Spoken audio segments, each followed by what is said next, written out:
Las crisis de angustia, los ataques de pánico, las prácticas narrativas, cómo podemos responder a estas experiencias que las personas muchas veces nos comparten, responder de formas que sean útiles para ellas. Carolina Letelier, en la Universidad Privada del Norte, nos comparte una historia de su trabajo, de mujeres que solidarizan entre ellas, además de nombrar los abusos, se enredan en una ética de la colaboración. Pero mejor escuchamos a Carolina y las voces de estas mujeres que también Carolina trae a través de la lectura de una carta. Esperamos que este video, este fragmento, sirva para que continuemos con las conversaciones.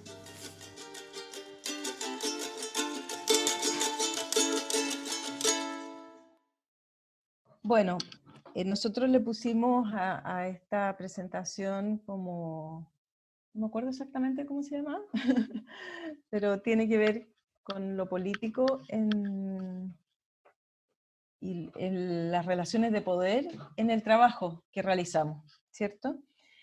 Porque entendemos que en nuestra posición, en la relación que establecemos con las personas que nos consultan, estamos en una posición de poder.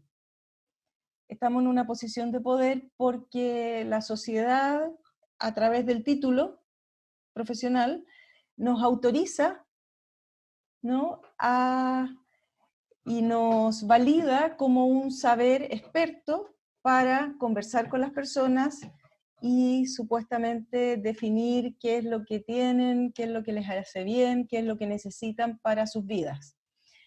A través de las comprensiones de la terapia narrativa, entendemos que este ejercicio de poder puede ser abusivo, ¿no?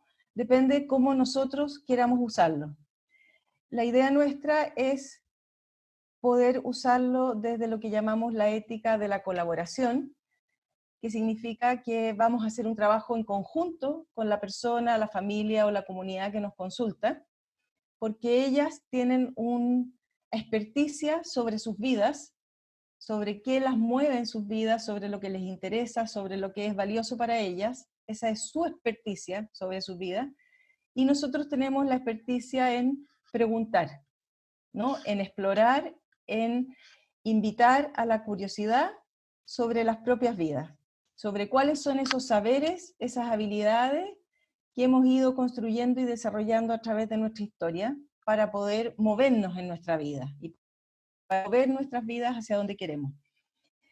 Entonces, entendemos también que en nuestra sociedad hay muchos poderes que están operando sobre nosotros permanentemente.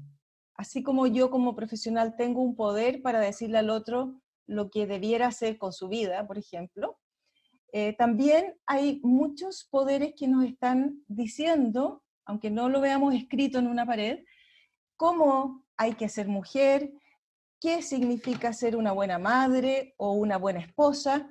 Todas esas son nociones que las vamos aprendiendo desde la leche materna, ¿no?, que se nos van metiendo y nos van diciendo cómo debemos ser, cómo hay que vivir la vida, qué es lo que es lo culturalmente adecuado, lo que es sano, lo que es normal, ¿cierto? Entonces, y esos discursos van ejerciendo una presión sobre nosotros. Entonces, como mujeres, por ejemplo, desde que nacemos empezamos a recibir mensajes acerca de cómo debemos vernos, de que tenemos que ser bonitas, de que tenemos que tener un cuerpo de esta manera o de otro, de que tenemos que ser dóciles, de que tenemos que ser gentiles y amables, personas dulces, no agresivas, que esa es una buena manera de ser mujer, ¿cierto? De que si somos adultas y no tenemos parejas, es que algo anda mal en nosotros, que no estamos completas, ¿no? Y muchos otros mensajes, así como a los hombres se los educa y se les enseña que hay que ser fuertes, que hay que ser valientes, que hay que ser posesivos, que ellos tienen ciertos privilegios, que no deben expresar sus emociones de ternura, de cariño, etc. Bueno, yo trabajé con una mujer que era lesbiana y llega a la consulta, tenía en esos momentos como 23 años, y ser lesbiana en nuestra sociedad no es algo fácil. Es algo que históricamente ha sido más bien condenado, incluso la homosexualidad estuvo por muchos años incluida en el manual de diagnóstico, ¿cierto? El DSM, que conocemos. Entonces, yo sé, porque además ya he vivido bastantes años, que ser homosexual, hombre, mujer, no es fácil, porque han vivido las personas que se han definido de esta manera mucho rechazo, segregación, discriminación, odio, ¿no? La homofobia es odio hacia las personas que se enamoran de otros de su mismo sexo. Entonces, esta mujer llega porque estaba viviendo crisis de pánico, así las identificaba y las nombraba ella. Y ella llevaba, esto había surgido hace un tiempo y cada vez se estaba haciendo más fuerte, más intensa, más seguida, y ya le estaban impidiendo prácticamente salir de su casa. No podía estudiar, se le estaba haciendo muy difícil la vida que ella quería vivir.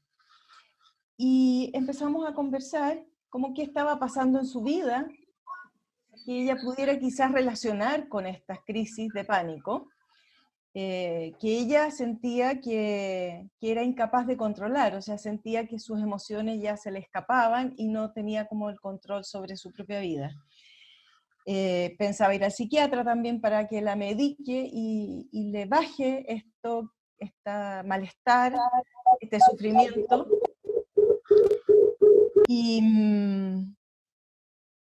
Y conversando, entonces ella me cuenta que llevaba una relación de pareja hace más de un año y que prácticamente la habían tenido que vivir en las calles, en las plazas, porque no se atrevía a llevar a su pareja a su casa, porque su mamá, cuando ella le contó, se había mostrado muy desilusionada, muy dolida, muy choqueada con esto, como que ella sintió que había fracasado como hija. ¿Mm? Entonces empezamos por una parte, a hacer visible cuáles son los discursos que hay en nuestra sociedad que promueven las voces las voces internas, no estoy hablando de brotes psicóticos, ¿no? Sino que esos diálogos que tenemos con nosotros mismos y esas voces que escuchamos, ¿no? Que muchas veces nos invitan a descalificarnos, por ejemplo, y pudimos identificar muchas de estas voces de nuestra cultura que justificaban de alguna forma el rechazo que pudieran expresar otros sobre su propia experiencia, sobre lo que ella estaba viviendo, ¿no?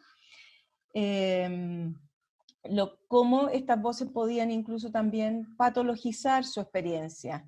Estas crisis de pánico podían tener un origen, según estas voces, ¿no? en su incapacidad para enfrentar las dificultades, en ciertas fallas internas, ciertos trastornos que ella podía tener.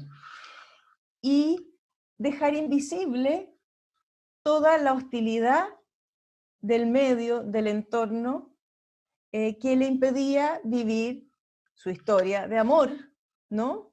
Su identidad, lo que ella es, como ella quisiera vivirlo, en sus términos preferidos. ¿Mm? Entonces, aparte de hacer visible en las conversaciones estos poderes que están influyendo en nuestra experiencia y sus propias historias de resistencia, de valoración de la diversidad, historias en el colegio, de defender a compañeras de curso que no eran iguales al resto, por ejemplo. quise traer otras voces. Entonces invitamos a una conversación a otras personas que pudieran resonar con esta experiencia.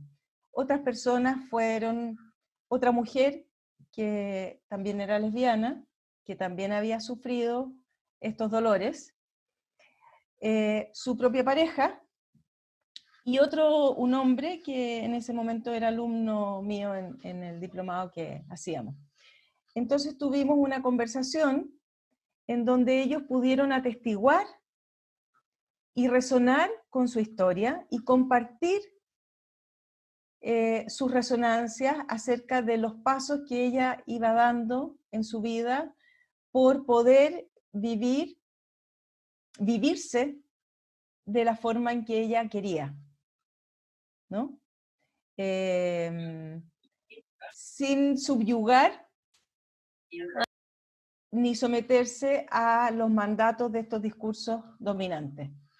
Entonces, una forma en que nosotros queremos hacer visible cómo aquí hay una cuestión política es traer otras voces, ¿no? Que no son voces profesionales con saberes expertos supuestamente, sino que son voces de personas que pueden atestiguar sobre la vida de otros y dejarse tocar por eso, ¿no? Voces que también tienen experticia en ese tipo de experiencia, en lo que significa en nuestra sociedad caminar y atravesar estas dificultades de resistirse a los discursos dominantes que nos están obligando a hacer de maneras que no queremos. Esa fue una experiencia, entonces la Ignacia pudo contar con el testimonio de estas otras personas que participaron en la conversación. Otra manera otra práctica narrativa que utilizamos en el trabajo con Ignacia fue la de también traer otras voces a través de cartas de otras mujeres que también estaban atravesando o habían atravesado la dificultad que significaba en nuestra sociedad a lo que se llama salir del closet, ¿no? Entonces, en estas cartas ellas compartían su testimonio de lo que les había sido útil, de quiénes las habían acompañado, de qué ideas, de qué saberes habían utilizado para poder avanzar en este proceso. Ignacia también escribió una carta, entonces yo ahora tengo muchas cartas de mujeres que yo puedo compartir con otras mujeres, porque ahí ellas, con su autorización por supuesto, ¿no? Pero que es una autorización que ellas han dado con mucho entusiasmo, con muchas ganas, porque les interesa que otras mujeres puedan vivir su experiencia de una manera tranquila, de una manera alegre, de una manera gozosa y no de una manera dolorosa y frustrante y de impotencia, ¿no? Entonces, yo cuento con estas cartas para compartirlas con quien quiera, que les sea útil para poder vivir y avanzar en esta experiencia de salir del closet y vivir su sexualidad de sus formas preferidas de una manera feliz, digamos, tranquila, cómoda, legítima. Quería, para terminar, leerles unas partes de la carta de Ignacia, que es para compartir, para que tengan una idea de cómo ella vivió el proceso. No la voy a leer entera, marqué solamente unos pedacitos para que se hagan la idea. Dice, decidí cambiar mi situación, algo que todavía estoy haciendo. Ha sido un proceso largo el dejar de lado tantas vergüenzas, tantos miedos a las reacciones de los otros, a los comentarios de los otros. Aunque ha sido difícil, es impresionante cuánto cambian las cosas cuando empiezas a aceptar quién eres ante los demás. Tomar la decisión de dejar de esconderlo hizo un cambio radical en cómo me sentía. Tuve mucho miedo de morir, pero hacerlo realmente me liberó. Ha sido gradual. No hubo un solo gran acto que me quitara la angustia, pero poco a poco fui volviendo a sentirme una persona capaz. La tranquilidad volvió a ser parte de mí y los cambios que he hecho han sido esenciales en eso. Ahora estoy convencida de que ser fiel a quien soy es lo más importante. Los momentos tristes o incómodos que haya que vivir entre medio son soportables si tienen como fin poder estar en paz contigo misma y en consecuencia con los demás, con la gente que quiero, con quienes comparto mi vida. Me sorprende que ocultarlo me haya hecho realmente tanto daño. Bueno, son trozos de la carta de Ignacia para compartir con otras mujeres o hombres que puedan estar en este proceso.